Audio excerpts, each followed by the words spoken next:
বলতে বলতে আমার হোসেন যেন নবীর সামনে চলে আসে। যখন নবীর সামনে এসেছে আমার নবী আমার ইমাম হোসেনকে জড়িয়ে ধরে যাব কোলে নিয়ে নিয়েছে। আর যখনই ইমামে হোসেন আসতেন আমার আকা মুস্তাফা ইমামে হোসেনকে কোলে নিতেন, গালে চুমু দিতেন, মাথায় চুমু দিতেন। আল্লাহু সুবহান। আজকে জানো গালে চুমু দিচ্ছে না, কপালে চুমু দিচ্ছে না, সোজা আমার নবীর নূরানি ঠান্ডা ঠান্ডা হোঠ মুবারক গুলি যেন ইমাম হোসেনের গলায় চুমু দিচ্ছে। জোরে বলো আমার আব্বাজিরা শুনে যাও, আমি বলে যাই ইমাম হোসেনকে কোলে নিয়ে আমার দয়ার নবী আকা মুস্তাফা জনাবে মুহাম্মদ রাসূলুল্লাহ সাল্লাল্লাহু তাআলা আলাইহি ওয়াসাল্লাম কোলে নিয়ে গলা মুবারকে ইমাম হোসেনের গলাতে নিজের ঠোঁটগুলি বসিয়ে দিয়েছে। আর চোখের পানি টপ টপ করে পড়ছে। আমার ইমাম হোসেন তো ছোট্ট শিশু, নানার চেহারাটা দেখছে আর চুপ করে আছে। দূর থেকে আমার হযরত ফাতেমা রাদিয়াল্লাহু তাআলা আনহা জান্নাতি রানী, সমস্ত জান্নাতি রানীদের সর্দারনী ইমাম হাসান হোসেনের জননী মা ফাতেমা দূর থেকে দেখছেন।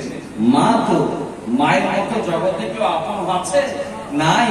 আম্মা জান দূর থেকে দেখার পরে দেখছেন আমার আব্বা আমার আব্বা জান দো জাহানের বাদশাহ আমার লাডলা প্যারা ইমাম হোসেনকে কোলে নিয়ে কেন আমার আব্বাজি যেন বারবার ইমাম হোসেনকে দেখছে, বারবার দেখছে। ইমাম হোসেন এই দৃশ্যখানা দেখার পর আম্মা জান জিজ্ঞেস করেছেন, আব্বা জান, আব্বা গো, ও আব্বা, আপনি আমার হোসেনকে কোলে নিতেন, গালে কপালে চুমু দিতেন, আজকে ইমাম হোসেনের গলায় চুমু দিয়ে চোখের পানি ফেলছেন কেন? আমার নবী বলেছিলেন, বেটি ফাতেমা, আমি এই রহস্য তোমাকে বলতে পারবো না। হযরত ফাতেমা বলে, আব্বা জান, কেন আপনি বলতে পারবেন না? আপনাকে বলতে হবে।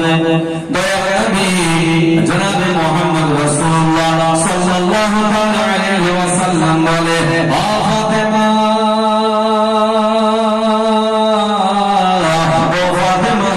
আমি তোমায় বলবো না, অনেক রহস্য আছে।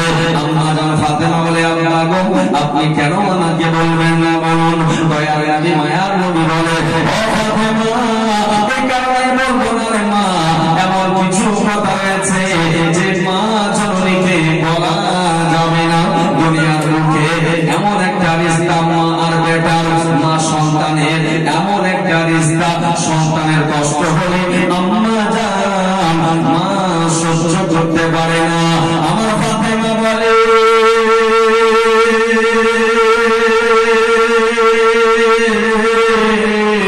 আব্বা জান, আমি যখন আপনার বাড়িতে ছিলাম, কষ্ট আপনি শিক্ষা দিয়েছেন, দুঃখ আপনি শিক্ষা দিয়েছেন, সবরের শিক্ষা আপনার কাছ থেকে পেয়েছি। আব্বা জান,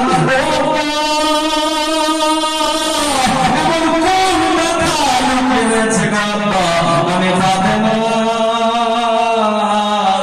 সহ্য করতে পারবো না।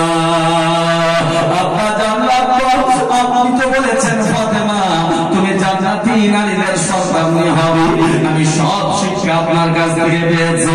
আব্বা জান, একবার বলে দিন, বলে দিন, এমন কি রহস্য লুকিয়ে রয়েছে? আমার দয়ার নবী মায়ার নবী বারবার করে মানা করার পরে হযরত ফাতেমা বারবার করে অনুরোধ করে বলে, আব্বা বলুন, বলুন, বলুন। আমার বিশ্ব নবী বলতে শুরু করেছেন, ও আমার ফাতেমা, শোনো, শোনো, তুমি কি শুনতে চাও? আম্মা জান বলে, হ্যাঁ শুনতে চাই। বলছেন, মানে শোন, এমন একটা দিন আসবে, ওই দিনে আমি দুনিয়ায় থাকবো না, তুমিও দুনিয়াতে থাকবে না, আমার আলীও দুনিয়ায় থাকবে না, ইমামে হাসান দুনিয়ায় থাকবে না, আমার হোসেন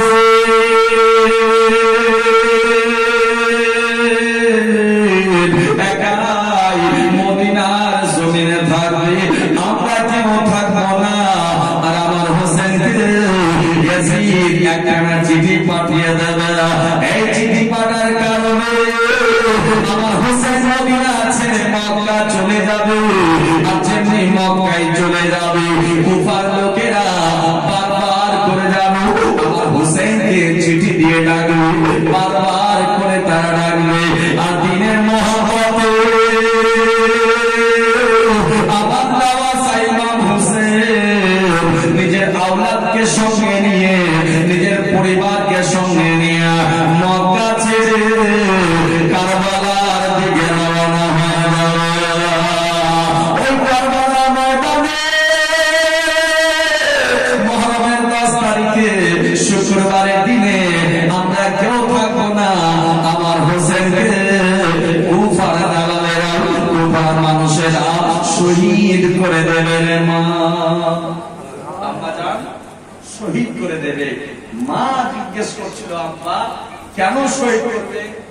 আল্লাহর নবী বলছেন, তোমার ছেলে শহীদ হবে এটা আজকেই আমাকে জিবরিল আমিন বলল। জোরে বলুন সুবহানাল্লাহ। আর একটু জোরে। বিশ্বনবীর নওয়াজা শহীদ হবে।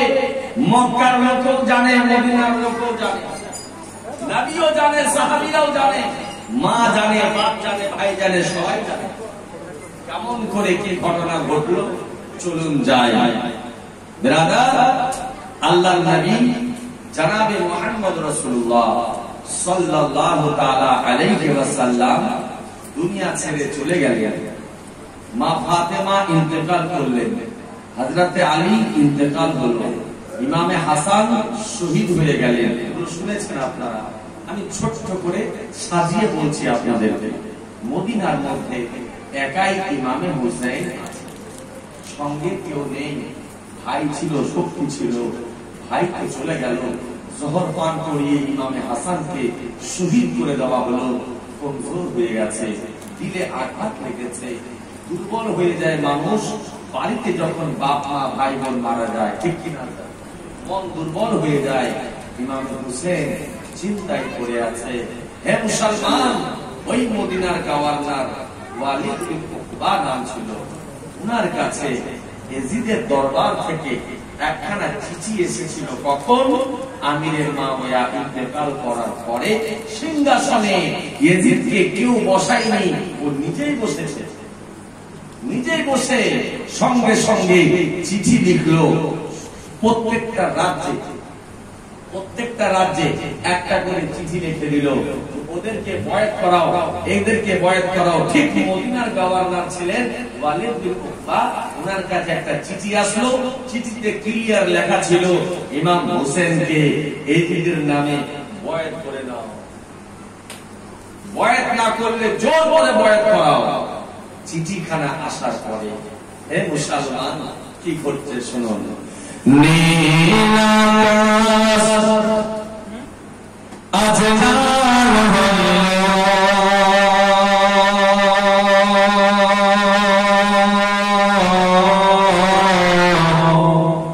Jai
শহীদ হইল নানা উম্মতেরই কারণ জালিমেরা ধীরে ধীরে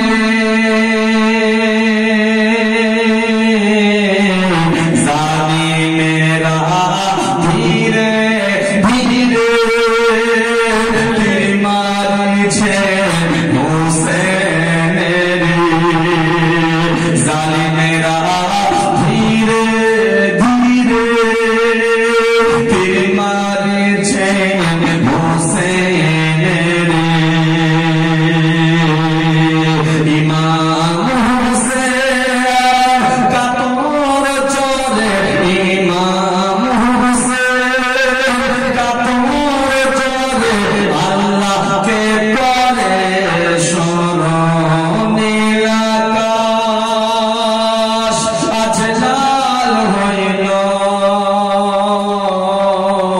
যেন রক্তের বরণ ইমাম হোসেন শহীদ হইল নানা উম্মতেরই কারণ কারবালার মরণ গানে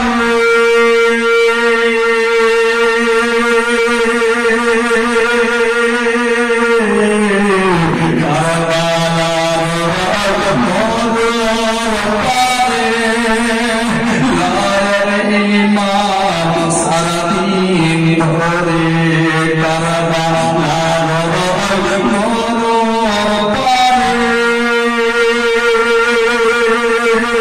লায়ের ইমাম সারাদিন ধরে একটা বাণী এক ফোঁটা পানি বিশ্বকেশীদের কারণে আকাশ আজ লাল হইল যেন রক্তের বরণ ইমাম হোসেন শহীদ হইল নানা উম্মতেরই কারণ ইমাম হোসেন শহীদ হইল নানা উম্মতেরই কারণ বাবাজি ভাইরা আমার বন্ধুগণ ইমাম হুসাইন রাদিয়াল্লাহু তাআলা আনহু মদিনায় একাই আছে মদিনার গভর্নরের কাছে চিঠি চলে আসলো